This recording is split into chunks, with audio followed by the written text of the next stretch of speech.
Hello everyone, welcome back to chem day. कैसे हो आप सभी लोग? Hope all are good. Guys, पिछले वीडियो में मैंने आपको एटॉमिक साइज का ट्रेंड सिखाया था। अगर आपने वो वीडियो अभी तक नहीं देखा है तो प्लीज़ वो वीडियो देख लो। उस वीडियो का लिंक डिस्क्रिप्शन बॉक्स में दिया है। गाइस, इस वीडियो में मैं आपको आयनाइजेशन एनर्जी, उसका डेफिनेशन, उसके टाइप्स और उसका ट्रेंड बताने जा रही हूँ। इस वीडियो में हम कुछ एंट्रेंस में बहुत ही इंपॉर्टेंट पॉइंट रहते हैं वो भी पढ़ेंगे। तो गाइस चलो पढ़ते हैं। Ionization energy. Ionization energy, the energy required to remove the valence electron of an atom in its free state is called as ionization energy. Ionization energy का मतलब क्या है गाइस? देखो, मैंने एक एटम लिया है। एटम बेसिकली टू टाइप्स के होते हैं। वन इज फ्री स्टेट और दूसरा कंबाइंड स्टेट। फ्री स्टेट यानी एटम अलोन रहता है, एक ही एटम अलोन, वो कोई कॉम्प्लेक्स या फिर कंपाउंड फॉर्म में नहीं रहता है, उसे हम फ्री स्टेट कहेंगे। उस फ्री स्टेट एटम का अगर मैंने उसका वैलेंस इलेक्ट्रॉन रिमूव करने के लिए जो अमाउंट ऑफ एनर्जी रिक्वायर्ड है उसे आयनाइजेशन एनर्जी कहेंगे। तो आपको एग्जाम्पल से समझाऊंगी। सोडियम, सोडियम का एटॉमिक नंबर क्या है गाइस? 11। उसकी इलेक्ट्रॉनिक कॉन्फ़िगरेशन है 1s2 2s2 2p6 3s1। तो देखो गाइस, उसकी स्ट्रक्चर मैं निकालूंगी। ये उसकी फर्स्ट शेल, सेकेंड वाला शेल, थर्ड वाला शेल। ओके, फर्स्ट शेल में कितने इलेक्ट्रॉन्स रहते हैं? 2। सेकेंड की कैपेसिटी 8 रहती है। 1 2 3 4 5 6 7 8। लास्ट में एक इलेक्ट्रॉन, 11 इलेक्ट्रॉन्स है ना। अगर मैंने ये इलेक्ट्रॉन रिमूव करने के लिए जितनी अमाउंट ऑफ एनर्जी मुझे देना पड़ेगा उसे हम कहेंगे आयनाइजेशन एनर्जी। तो उसकी डेफिनेशन क्या हुई आयनाइजेशन एनर्जी का? Energy required to remove valence electron. Valence electron यानी आउटरमोस्ट इलेक्ट्रॉन, आउटरमोस्ट ऑर्बिटल में रहा हुआ इलेक्ट्रॉन को वैलेंस इलेक्ट्रॉन कहते हैं। उस इलेक्ट्रॉन को रिमूव करने के लिए जितनी अमाउंट ऑफ एनर्जी रिक्वायर्ड है उसे हम आयनाइजेशन एनर्जी कहेंगे। समझ में आया गाइस? एक इलेक्ट्रॉन रिमूव करने पर एक पॉजिटिव चार्ज उस पर डेवलप होगा। जितने इलेक्ट्रॉन्स रिमूव करूंगी उतने पॉजिटिव चार्ज उसमें डेवलप होगा। देखो, उसकी इलेक्ट्रॉनिक कॉन्फ़िगरेशन थी 1s2 2s2 2p6 3s1। मैंने एक इलेक्ट्रॉन रिमूव किया।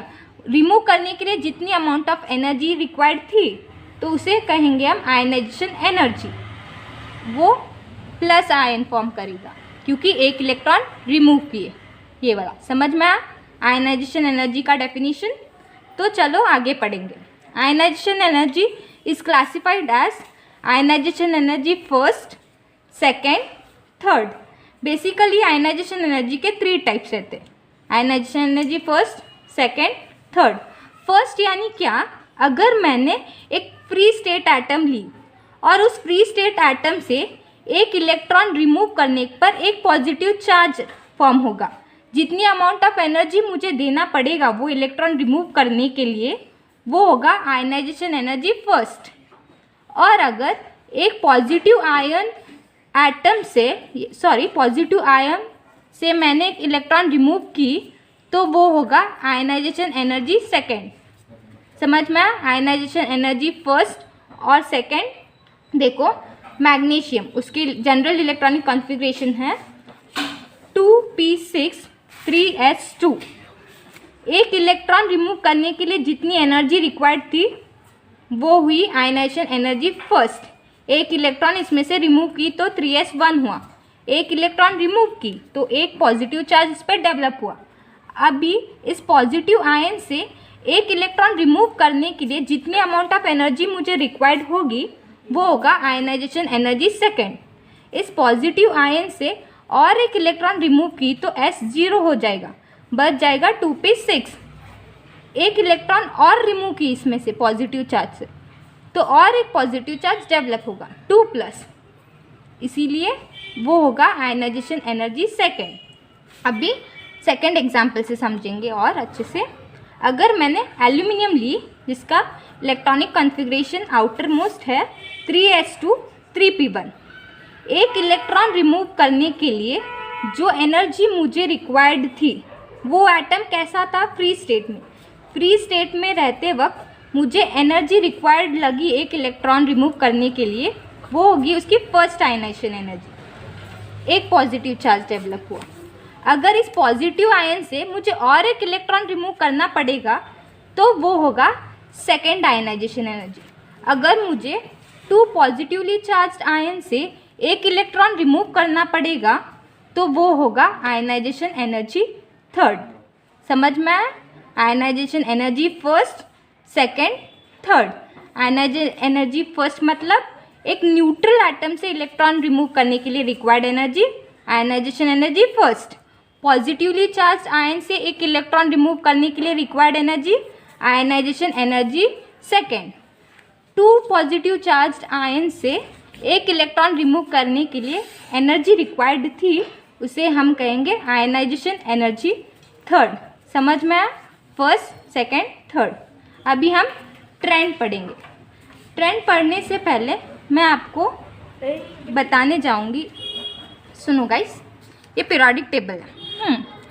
पीरियोडिक टेबल में ये ग्रुप्स रहते हैं, एज वी नो, ये पीरियड्स रहते हैं। तो आयनाइजेशन एनर्जी का ट्रेंड है, ionization energy is inversely proportional to size. मैंने पिछले वीडियो में आपको एटॉमिक साइज के बारे में सिखाया था कि जैसे हम लेफ्ट टू राइट जाते हैं तो एटॉमिक साइज क्या होगा, इंक्रीज क्या डिक्रीज होगा, डिक्रीज होगा।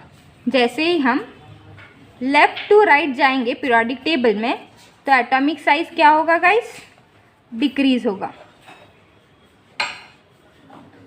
एटॉमिक साइज डिक्रीज हुआ यानी आयनाइजेशन एनर्जी क्या होगा, इंक्रीज होगा। Ionization energy increases. क्यों? क्योंकि हमने यहाँ पे ट्रेंड पढ़ा है कि ionization energy is inversely proportional to size. अगर उसकी साइज छोटी होगी एटम की तो उसकी आयनाइजेशन एनर्जी ज़्यादा होगी। अगर आयनाइजेशन एनर्जी ज़्यादा होगी मतलब उसकी साइज छोटी होगी। ऐसे कंपेयर कर सकते हैं आप। इन्वर्सली प्रोपोर्शनल यानी एक बढ़ गया तो दूसरा घट जाएगा, या फिर दूसरा घट गया तो और एक इंक्रीज होगा। ऐसे रिलेशन होता है। आयनाइजेशन एनर्जी क्या रहता है, इन्वर्सली प्रोपोर्शनल टू साइज। इन पीरियड में जैसे हम लेफ्ट टू राइट जाते हैं एटॉमिक साइज क्या होता है, डिक्रीज होता है, तो आयनाइजेशन एनर्जी क्या होगा, इंक्रीज होगा। पर कुछ एक्सेप्शन केसेस है। क्या है कि along with trend the stability of half filled and fully filled electronic configuration is important. यानी क्या, जो फुल्ली फिल्ड इलेक्ट्रॉनिक कॉन्फ़िगरेशन होगा या फिर हाफ फिल्ड इलेक्ट्रॉनिक कॉन्फ़िगरेशन होगा वो बहुत ही स्टेबल होंगे। स्टेबल एटम से रिमूव करने के लिए इलेक्ट्रॉन ज़्यादा अमाउंट ऑफ एनर्जी रिक्वायर्ड होगी, तो उसकी आयनाइजेशन एनर्जी ज़्यादा होगी। किसकी ज़्यादा होगी आयनाइजेशन एनर्जी, फुल्ली फिल्ड या फिर हाफ फिल्ड इलेक्ट्रॉनिक कॉन्फ़िगरेशन का। तो गाइस देखो मैं आपको समझाऊंगी। s ऑर्बिटल है, p ऑर्बिटल है, d ऑर्बिटल है, f ऑर्बिटल है। ये ऑर्बिटल्स है, उसके 2 states, fully filled, half filled और फुल्ली फिल्ड।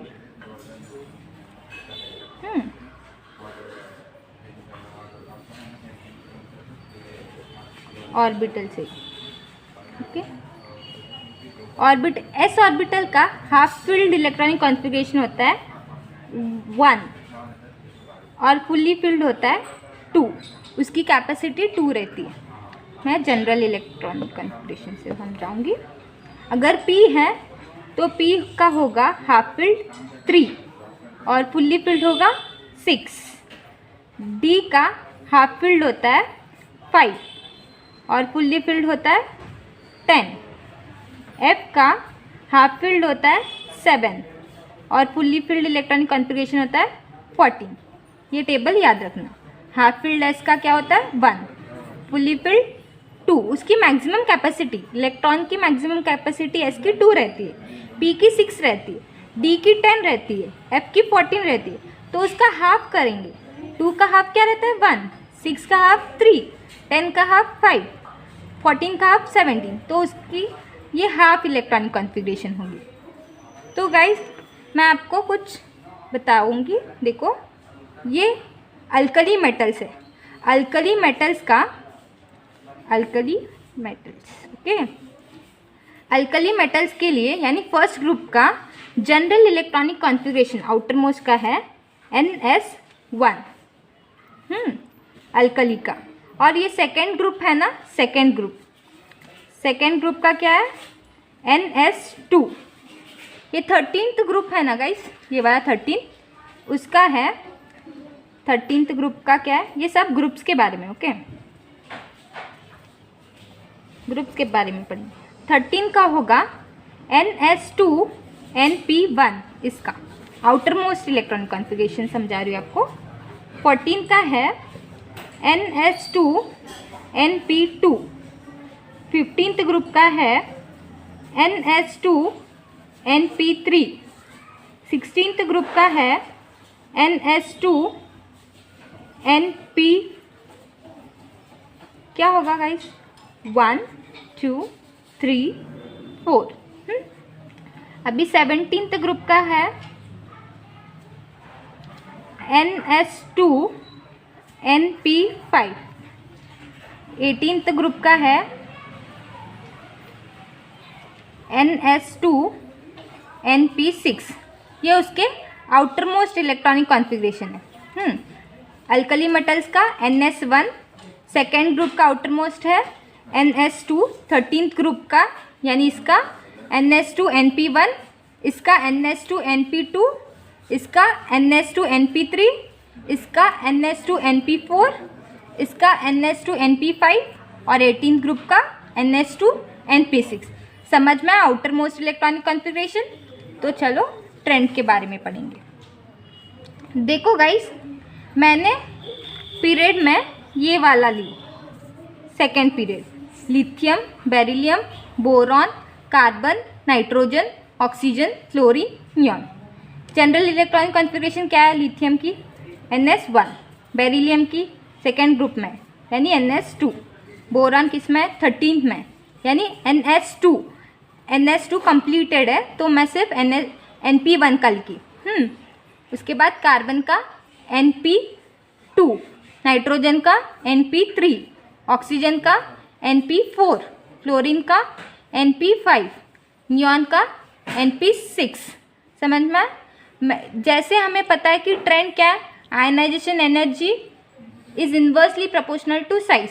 हमें पता है कि लेफ्ट टू राइट जाने पर एटॉमिक साइज डिक्रीज होती है, यानी नियॉन की साइज छोटी होनी चाहिए ऐसे केस में, और आयनाइजेशन एनर्जी इंक्रीज होना चाहिए। मतलब सबसे ज़्यादा आयनाइजेशन एनर्जी नियॉन का होना चाहिए, देन फ्लोरीन, सबसे कम किसका होगा लिथियम का, beryllium, boron, carbon, nitrogen, oxygen, fluorine, neon. ऐसे जाने पर उसकी आयनाइजेशन एनर्जी इंक्रीज होनी चाहिए ऐसे, सही है, क्योंकि एटॉमिक साइज डिक्रीज होती है, आयनाइजेशन साइज इंक्रीज होनी चाहिए। ये इन्वर्सली प्रोपोर्शनल का रिलेशन याद रखना। इन्वर्सली है यानी एक इंक्रीज होगा तो दूसरा डिक्रीज होगा। पता है कि लेफ्ट टू राइट जाने पर साइज डिक्रीज होता है तो आयनाइजेशन एनर्जी इंक्रीज होगा, पर एक्चुअल केस में ऐसा होता नहीं है। क्या होता है देखो, बेरिलियम, लिथियम की तो वही होगी, आयनाइजेशन एनर्जी कम होगी क्योंकि उसकी साइज़ क्या है, बहुत ही बड़ा है। देन बेरिलियम का होना चाहिए, पर बेरिलियम का आउटर मोस्ट इलेक्ट्रॉनिक देखो NS2 है, और मैंने बोला है कि NS2 क्या रहता है, हाफ फिल्ड या फिर फुल्ली फिल्ड केस में रहता है। फुल्ली फिल्ड और हाफ फिल्ड का क्या रहता है, इलेक्ट्रॉनिक कॉन्फ़िगरेशन रहा तो वो स्टेबल रहते हैं, मतलब उसकी आयनाइजेशन एनर्जी ज़्यादा होती है। सो बेरिलियम की आयनाइजेशन एनर्जी ज़्यादा होगी। देन कार्बन, नाइट्रोजन का देखो NP3 है, इन दोनों में मैं कंपेयर की तो इसकी आयनाइजेशन एनर्जी ज़्यादा होनी चाहिए, पर ऐसा नहीं होता है क्योंकि इसकी इलेक्ट्रॉनिक कॉन्फ़िगरेशन NP3 है यानी हाफ फील्ड है। हाफ फील्ड है तो उसकी आयनाइजेशन एनर्जी ज़्यादा होगी। Then fluorine, then neon. समझ में? हाफ फिल्ड और फुल्ली फिल्ड का ज़्यादा रहता है आयनाइजेशन एनर्जी। होप आपको ये समझ में आया हो।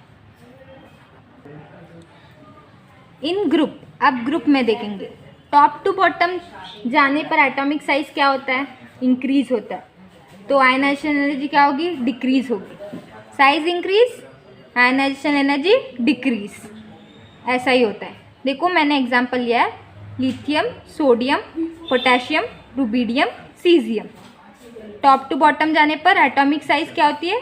इंक्रीज होती है। इंक्रीज हो रहा है तो इंक्रीज हुई साइज, यानी एनर्जी क्या होगी? डिक्रीज, मतलब इसकी सबसे कम एनर्जी होगी।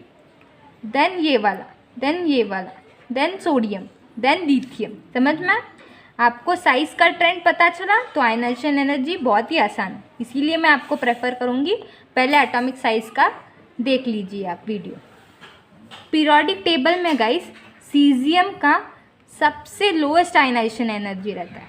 एमसीक्यूज में पूछते dash shows lowest ionization energy in the periodic table, तो उसकी आंसर होगी सीजियम। क्यों सीजियम गाइस? क्योंकि उसकी साइज पीरियोडिक टेबल में सबसे ज़्यादा रहती है, सो उसकी आयनाइजेशन एनर्जी क्या होगी? सबसे कम होगी।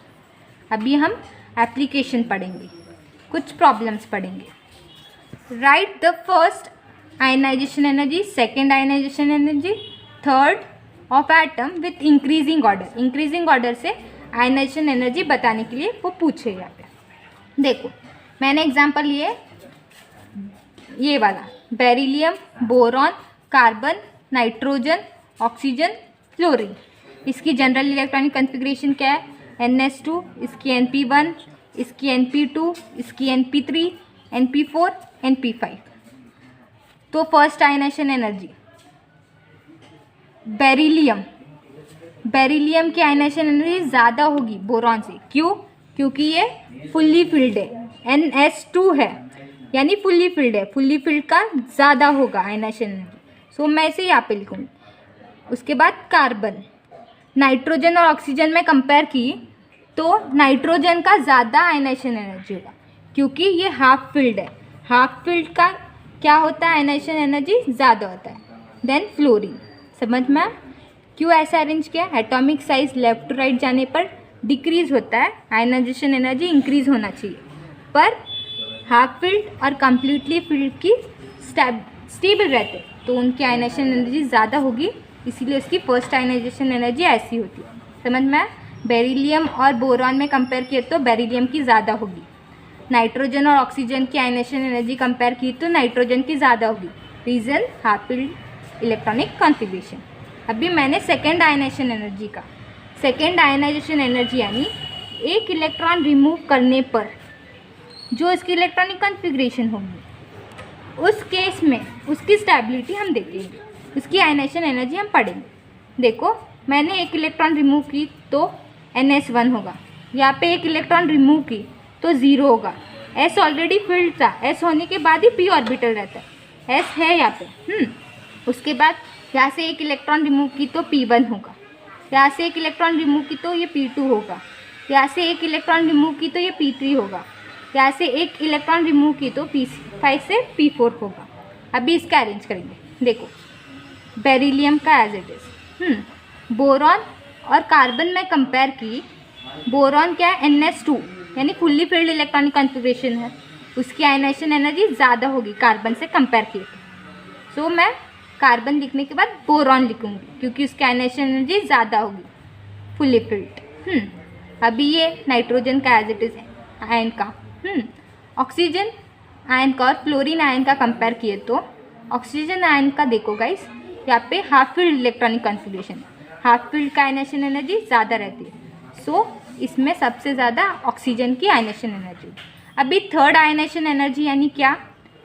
इस पॉजिटिवली चार्ज आयन से मैंने और एक इलेक्ट्रॉन रिमूव करने के लिए जो एनर्जी था उसे हम आयनाइजेशन एनर्जी थर्ड कहेंगे। देखो अभी मैं यहाँ से एक इलेक्ट्रॉन रिमूव की तो वो होगा NS0। इस S2 से एक इलेक्ट्रॉन गया तो S1 होगा, P1 गया तो क्या होगा?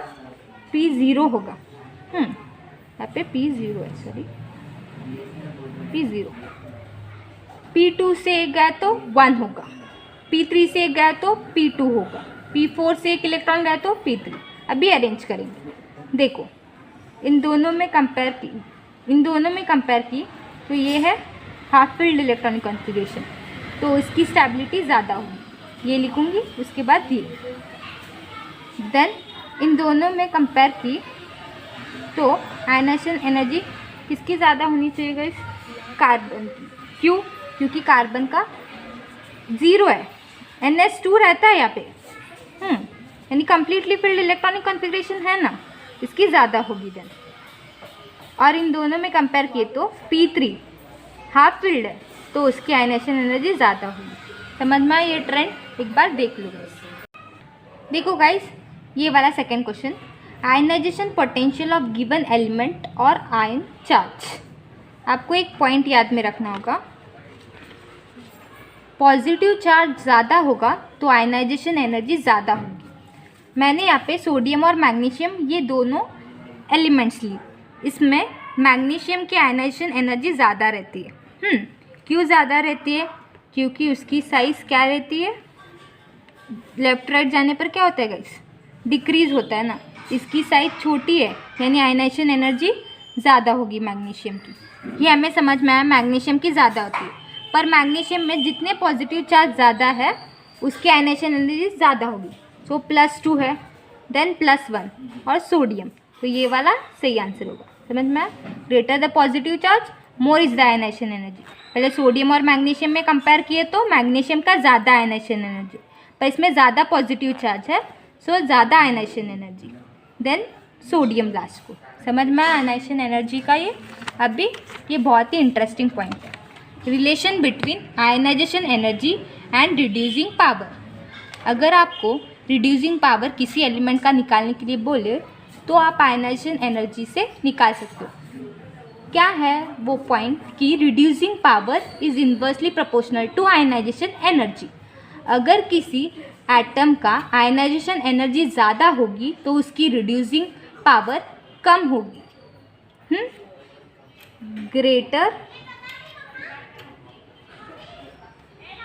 Ionization energy equals to less reducing power,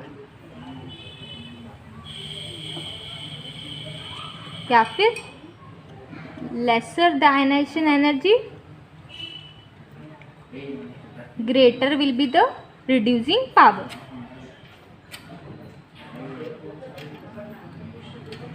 हमें पता है कि पीरियोडिक टेबल में सीजियम का सबसे लोएस्ट आयनाइजेशन एनर्जी है, लोएस्ट आयनाइजेशन एनर्जी है, मतलब रिड्यूसिंग पावर उसकी क्या होगी? सबसे ज़्यादा होती है। समझ में आया गाइस? होप गाइस आपको आयनाइजेशन एनर्जी का कंसेप्ट समझ में आया। गाइस अगर आपको ये वीडियो पसंद आया है तो गाइस प्लीज़ लाइक करो, शेयर करो और सब्सक्राइब करो। Until then take care, bye bye.